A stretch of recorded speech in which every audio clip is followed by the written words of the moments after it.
Hey everyone, welcome to something just a little special here on Back to the Podcast. Of course, we're your hosts, Justin Neal, and I'm Chris Lawler. And today we decided we were going to sit down and take a look at the new Mad Max Furiosa. Whatever you have to do. However long it takes. Promise me you'll find your way home.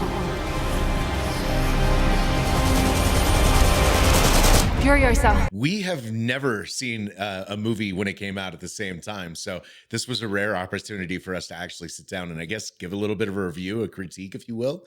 So I know you're excited about this, man. And you only went and saw it last night, right? Yeah, so this is going to be more of my thoughts on the experience, because one of the ways I like to do it with something like this is the first time I go see it in the theater, I just want to let it do its thing. I don't want to overthink it too much in the moment. I just want to let it play and then let it set for a while, and then I'll come back to it and watch it again, either in the theater or at home, and then I'll start to form more coherent thoughts about it. But for now, I can definitely talk about, my experience watching it, and I want to hear your thoughts as well. Yeah, for sure. I mean, so me and the wife, we haven't been to the movie theater, guys. This is not some weird public thing that we have. We lived in a very small mountain town, like I've talked about out here. We actually lived in the highest city in North America, Leadville, and there's no movie theater up there. And the one closest to us charged just outrageous prices, and their theater was old. It was dingy. The sound in there is terrible. It just wasn't worth it. So we got accustomed to just watching the movies when they came out, on streaming or on Blu-ray or whatever, because we have a nice big TV and a very nice sound system. So it's way more enjoyable to, cuddle up with all the animals and enjoy a movie for the first time that way. So with that being said, we did step out to the theater and saw two things this week. I did see Imaginary Friend, and then I went and saw Furiosa as well. And we're not here to talk about Imaginary Friends. No, we're not. Don't worry. We are going to be definitely diving into Furiosa. So spoilers, because I don't know how to do a spoiler-free talk. Spoilers abound, probably. Yeah, I mean, we're pretty much just going to let her rip. I'm going to talk about... Don't watch this if you don't want to know what happens. You don't want to know what happens in the movie if you still haven't stepped out and seen it. So this is more for people that have seen it and want to just see what other people's opinions are on it. So big time spoiler warning. I'm not going to save them for the end in some special 1 minute segment where you can skip over. It's just going to happen randomly because I have no idea where the conversation is going to go. But Justin, and I'm only feeling this. I don't know because we haven't talked about it at all, but I feel like we're in two different camps when it came to this movie. Okay. So I'm gonna defer to you to kick it off, man. What did you think about it? Just break down. Was this a great movie? Did you love it? Did you hate it? What was your initial, reaction when you saw it? Well, I certainly enjoyed the experience. I thought it was many things about it were interesting, and we'll touch on as many of them as I can think of. Of course, it was a very different movie to Fury Road. It's a totally different thing. And actually, this is not Fury Road. It is not. And I kind of felt like it felt more like a Mad Max movie than a Fury Road movie, just a longer, more bloated, some could say, version. Yeah, we are definitely in the same camp then. Yeah, I felt a lot of Mad Max 2 vibes from Road. Did you too? I was like, this feels very like Road Warrior. Yeah, definitely. I was like, this is way more like the Road Warrior than Fury Road, which is good because we have Fury Road. We don't need Fury Road. Yeah. I like how this sets up Fury Road. So I think this one, actually, big picture, I think this one will play even better in the future once the dust has settled, because it sets up Fury Road so perfectly. So it almost felt like Fury Road is part 2. He just made part 1, and then we're going to get part 3, and it'll be this badass trilogy. And I'm really looking forward to that badass trilogy. Right. That's what I'm seeing as well. Okay. Oh, right on. Whew. I honestly thought we were going to be in two totally different worlds with this one. I don't know why I thought that. I put your voice into my head. Yeah, I guess so. But that's exactly what I saw.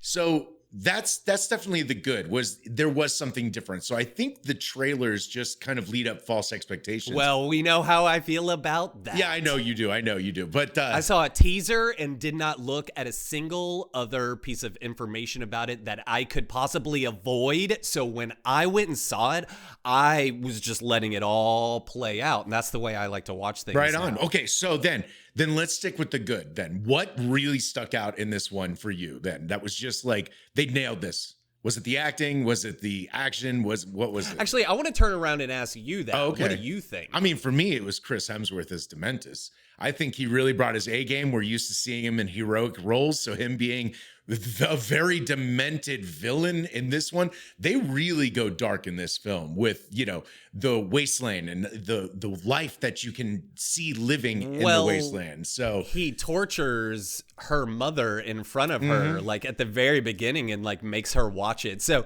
you know, it sets up the character. It sets the tone for the rest of that. Yeah, for sure. It's pretty dark, sure, but also, I mean, they all are. It's, you know, a dystopian, post-apocalyptic wasteland. I mean, that's kind of the shtick. If it wasn't dark, we would say, this is bullshit. Where's the dark? This one felt more well-traveled. They were building the world a bit more, so we were definitely seeing more of what it's like if you don't live within the Citadel, and why these people are okay with living beneath the boots of these men, because it's pretty awful out there. And at least they have somewhat safety, somewhat some security in this post-apocalyptic waste of nothing, right? So I did enjoy seeing a little bit more of a different kind of villain. Chris Hemsworth was fantastic in it. I mean, everything that he was bringing to the character, the fact that he was wearing that parachute cape was really cool. His accent. I remember sitting in the theater when he walks up to her when she decides to go and stay in the whatever we're calling it. Is it the Citadel? What is it? Yeah, the Citadel. And Morton that's the Joe's Citadel. place. And Chris Hemsworth walks up to her, and I was thinking, he's going to get his teddy bear back. And he snatches his teddy bear back. And I was like, that's what I thought. I saw that coming. I probably wasn't the only one, but anyway. Anya Taylor-Joy was amazing as Furiosa too. You know, how do you cast somebody, you know, but she did good. I really liked the little girl. Oh, yeah, she had absolutely. big, bright eyes. You know what I kept thinking? Actually, I wondered if you would even catch this reference, but I kept thinking, she reminds me of a young Julie Andrews. And I like that she wasn't in it for just some like flashback thing. She was almost like a good chunk of the movie. No, she was in it for like a third of the movie before they finally time lapse forward and bring in to Anya Taylor-Joy. And I was that was impressive. So obviously the performances stood out. When the action was on, the action was superb. Like I said, we're not going to just leave anything out. I'm going to talk about whatever. And that one long wide shot they did from the vantage point of Chris Hemsworth watching them take over that rig, and how they didn't zoom in on it and like get into it and just let it play out, and it happened in a matter of seconds, was a nice, you know, breath of fresh air from all the intense up close action that he did in Fury Road. Like I said, this is not Fury Road. He shot this movie very differently. It did, yeah, and it's constructed differently. It's a 5-act structure, and actually, I can't even remember another mainstream movie that had a 5-act structure that actually called it out with title cards since Quentin. I honestly didn't need the title cards though. I always wonder why people do that. And I still kind of wonder, and I haven't looked it up because I really just, I don't know, in my own mind, I want to come up with like, why would you need to have 5 title cards to give them chapter titles? I wonder. That was the one thing that was kind of driving me crazy. I was like, this keeps taking me out of the emotion and tension. You don't need it. It would be one thing if he was just moving to the next scene and they threw up the title card, but it's a black screen with a title card. Like Quentin does. I think of Kill Bill, but also he did that with Django, I believe. And Inglourious Basterds. He might have done that with, that's a Quentin thing, really, starting with Kill Bill. Didn't feel like a George Miller thing, and it felt very out of place in the Mad Max And maybe universe. he did that on purpose. I see what he was doing. For me personally, it took me out of what was going on. It was jarring to be just all of a sudden taken back out of the wasteland and be reminded this is a story. And of course, we were gaining a narrative from that old guy that obviously tells narratives and holds on to legend. Man. Yeah, History Man. That's right. That's what his name was. I kept thinking that's who I would be. I would be History Man. Like in this scenario, that's who I would be like, teach me how to read and write, teach me the lore. I'll cover myself in like words that explain the history of our people, and you just keep me safe, and I'll just, I'll be your consigliere. Now, with that being said, the thing that really bugged me the most, and I so wonder if you noticed this, but the visual effects were pretty awful in this. So movie. I don't think they were awful. I think whoever did the visual effects, whatever company that was, did not bring their A game to this one, because everyone praised Fury Road for its practical effects, but then actually when you break it down, there was a lot of visual effects added to enhance everything. There was almost no, I was going to talk about this too. People talk about the practical effects of Fury Road. If you look at the before and after of any of that stuff, it looks almost nothing alike. Like the raw footage versus what you get. Not only was that like scrubbed. Yeah, there was a lot of visual effects, but that's the thing. It blended so well. But they blended it well. This one, there were moments that stuck out to me, but they were usually for things that you couldn't do practically. No, I disagree. I 100% disagree, And they're man. really hard to show because, there are people who are, involved in the making of this, stunt people. We don't want anyone to get hurt, right? And I get that. The one that stuck out to me right away was when they are capturing Furiosa at the beginning of the movie and they whip her ankle.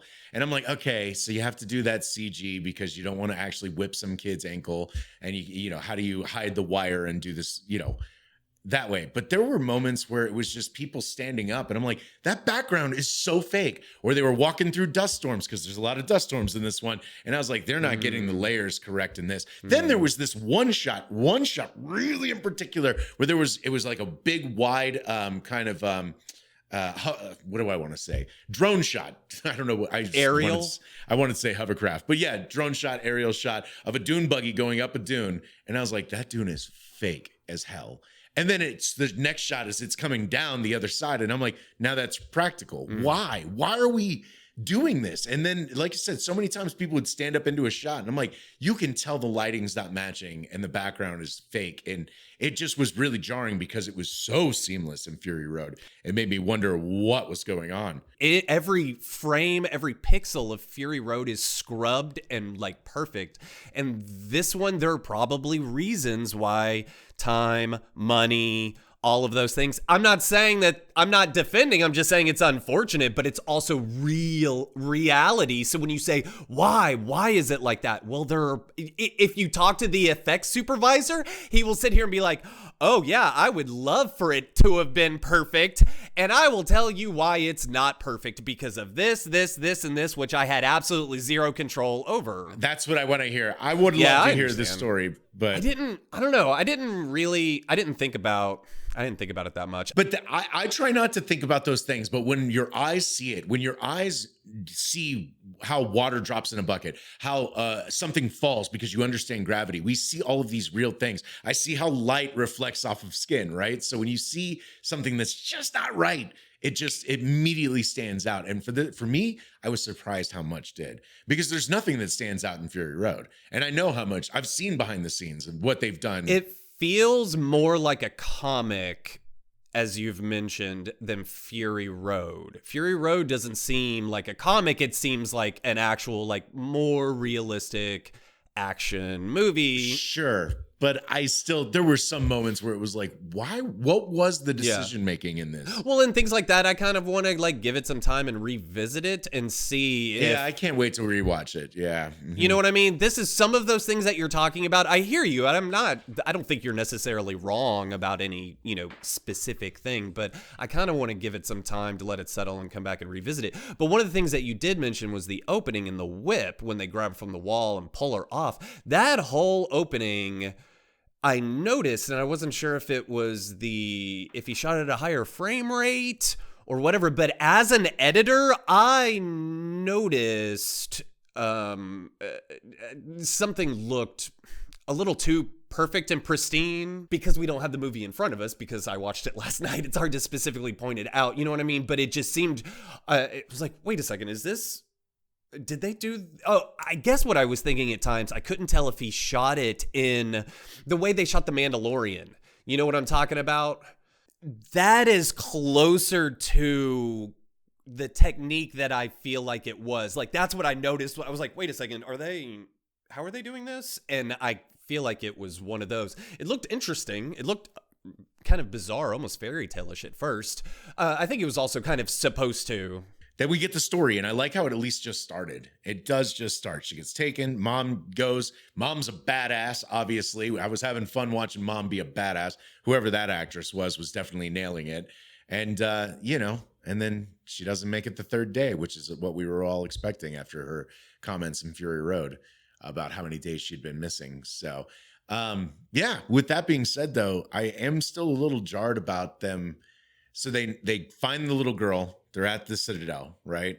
He puts her into the vault because she's going to become one of the, women that they have kids with. And then she escapes that exact night, hiding under that pipe from, what's his name? What is the brother's Rictus. name? Rictus, thank you. And so then they just give up looking for her. She's really able to just vanish. Yeah, that was actually one of the few moments that I even kind of paused and went, wait, did they explain where she went after that?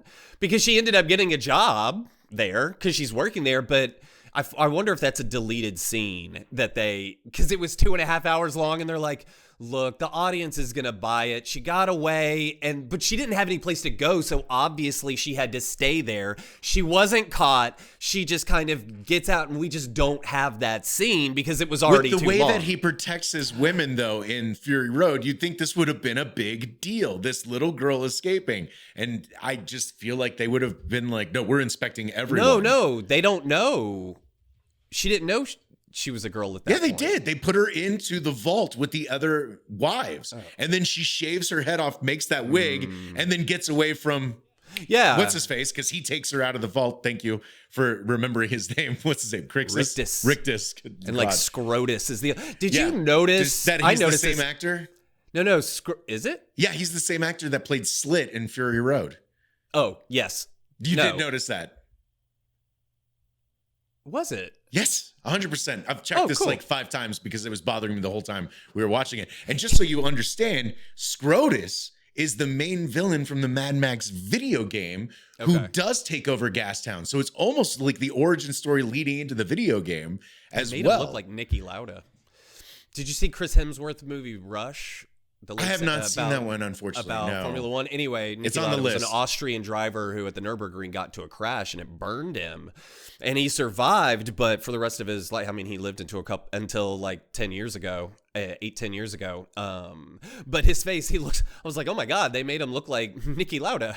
If anyone else noticed that out there, like hit me up that he looked like Niki Lauda. Keep going, sorry. But anyway, yeah, Scrotus was the same actor as Slit from Fury Road, which I thought was a weird casting, but hey, you know.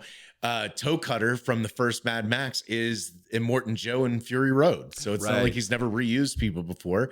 But like I was saying, Scrotus is the main villain of the video game. And so he ends up taking over Gastown, which we're basically watching the origin story of that because, Dementus, I don't know what that guy's deal was. His drive was he didn't understand. Like, that's why I love that Immortan Joe and them had almost a system. They could crunch the numbers on how much they could really produce and provide. And knew how many people they could feed and care for. And even though they're these warlords, they still were actually kind of logical and reasonable. And Chris Hemsworth Dementus is not at all. He is just kind of crazy. Nicolas Cage says that in Lord of War. He says, say what you will about warlords, they have a very, definite sense of, right and wrong. They always pay their bills on time. And that goes in what you're saying. A lot of times, like, warlords are the people who are like, they are micromanagers when it comes to their resources. Wow. Especially in something like the Wastelands. That kind of makes sense. But of course, Dementus is not, because he's demented and he's just kind of making it up as he goes. He even says that he's riding the wave. He doesn't have a plan. So when he shows up and he's like, I got a horde, I'm going to take this place. And they're like, I couldn't believe that happened. You came knocking at the wrong door. Absolutely. And they put him in his place, and then it's just absolute mayhem, and they have to run for their lives, basically. And I was like, you're not as powerful as you think. You're still just a gang of bandits, basically. Yeah, just a big gang of bandits. But I loved his chariot. Oh, the motorcycle chariot was such a cool set piece. Wasn't it like 2 and then 1 backwards? Was it 3? I couldn't remember. It was like a tricycle I still chariot. was like, how is he turning that off and on with the flick of his wrist? But it was still fun. That's still like movie magic that I'm like fine with. Oh, speaking of the one thing I did wish, and I noted this, and I'm glad you brought it. You wanted to say, like, what did you want more of? What did I want more of? I wish there had been more of a montage when they were building the war rig. I felt like that needed a kick-ass old school, like, Well, and how do we do this? Because there's only a couple of people who know what they're doing. So just more of a struggle of actually constructing this thing. Now, I know the movie is 2.5 hours, but at that time I was like, sweet, George Miller's going to do like, this awesome building montage. Yeah. building montage. And it lasted for about 15 seconds. They kept going. I was like, yeah, he did a little hyperlapse and that was it. oh no, I wanted to see them build the rig. How cool would that have been? But then the war rig they built was cool. So I did enjoy all the acting. Oh, I don't know who the actor was that portrayed the Praetorian Jack? Yeah, Praetorian Jack. Thank you so much. You're so good at this. I recognized him. I recognized him from Fincher's black and white movie that came out a couple of years ago, Mank. He played Orson Welles, and that's why I noted him, because anybody who plays Orson, I know Orson's kind of a big character for me. I thought he was great. I did too. In this. I mean, even though he didn't have much, there's not a lot of dialogue. Still, well, they're Australian. That's it made me think of Baz Luhrmann's movie Australia, where they're talking about Hugh Jackman, the drover. He's the drover, and he's like that. He's the driver. It's like they don't talk a lot. It's a strong, silent Aussie type. This is an Ozploitation sort of movie. Yeah. Well, I thought that was good though. Him and her working together. That was a fun action sequence, taking back the bullet farm. And whatnot. So I really enjoyed a lot of it. So this movie, which Dementis just drove into the ground, or the Gastown. Once he took Gastown, he just drove it into the ground. I know. And then he took over the bullet farm and then drove that one into the ground. So that was crazy. But yeah, it was great world building. So I'm going to go back to just the movie as a whole. It was good world building. I enjoyed the characters. It's fun to be in the Mad Max universe. Even though this one isn't necessarily the 10 out of 10 I was hoping it to be. It's still going to be one of those that I go back and revisit. It's definitely rewatchable. I don't know if we're going to ever rate anything on here. But this one's, I don't really like ratings, but Fury Road I hold very highly as a perfect film. It's got great storytelling, great elements. That's a great momentum to it as well. It's hard to not watch the whole thing once you get into it, because it's just, this next scene is great, then the next one builds on that, and the next one is great, and this one feels a little slower, a little quieter, and a little separated, but like we were saying, it feels a little bit more like a sequel that he wanted to tell, with more world building, more time with these characters, and a little bit more of that Road Warrior type vibe, which I think was the one that really drew in a bigger crowd back in the day for the original Mad Max it's trilogy. Considered of the original trilogy, other than people who maybe were around at the time when the original Mad Max came out and have that sort of indie love for it.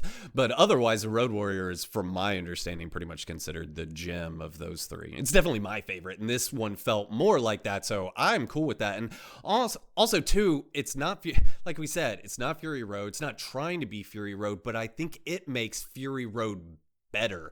And anything that can make Fury Road better is okay in my book, because how do you do that? Fury Road is almost perfect, and yet this makes it more perfect because it actually adds depth to all the actions. It gives so much motivation to why these characters are acting the way they do. It's about motive, because one of the cool things about Fury Road is you can tell that everyone's doing things for a reason, but we don't necessarily know what all of those reasons are. We get glimpses, things like that, because it's just propelling forward.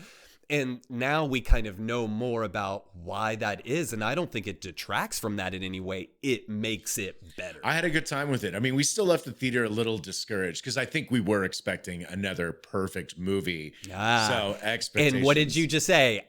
Mm-hmm. Yep. Yeah, I understand. Whereas I understand. Yeah, but I liked it. I still liked it. I'll watch it again for sure. I'm going to give it some time. I'm going to watch it again for sure. Yeah, I mean, so other than that, I think that's really everything that we had. So we didn't really ruin terribly too much in the movie by any means. I think we talked a little bit more of the synopsis and plot than most people might have known. But other than that, there's still a lot to enjoy and unpack in that movie. Yeah. So, any final thoughts on this one? I'm actually looking forward to a third one, which I looked up this morning and it's been announced. It's called Mad Max Wasteland. And so I think it will all make sense more in like 10 years. You know what I mean? Like, this is one of those, I think, that will age really well. and it will mean more in the overall when we can all appreciate the bigger picture. When I did see that they originally announced Furiosa, I was more excited as a sequel. So, because I mean, they go through all of that to make it back to the Citadel, and then these women can take over the Citadel. I would have loved to have seen the dynamic shift. And I was hoping what would happen was the demise of them trying to do really, really good and falling into the warlord trap and realizing that there is no other way but to be this way in the wasteland. That was my initial thoughts, but this prequel was definitely enjoyable as well. So I can't wait to see what else they bring out with it. I think he's going to make that next one that you're talking about, but decided like, hey, we got to set this up further first. And it might be slightly annoying to some people right now, but it's not about right now. It's about 10 years from now when all the pieces are put together. Then you can see the whole puzzle. So I can't wait to see it. Yeah. So, hey, thank you so much for tuning in. If you guys liked this episode, please give us a thumbs up. Hit that subscribe button if you haven't already. We've got new content every single week. And of course, drop those comments down below. If you saw the movie, what were your thoughts? Was it a masterpiece or was it not what you were hoping for? Let us know. And of course, we enjoyed doing this. So if you want to see more videos like this, let us know. Yeah. We've never really broken down a movie. And of course, we'd love to get out to the movie theater and see some more fresh stuff and let you know our thoughts on that. So yeah, that's really it. Justin, thank you so much for joining us. And of course, you guys have a great rest of your day. We'll see you soon. Bye.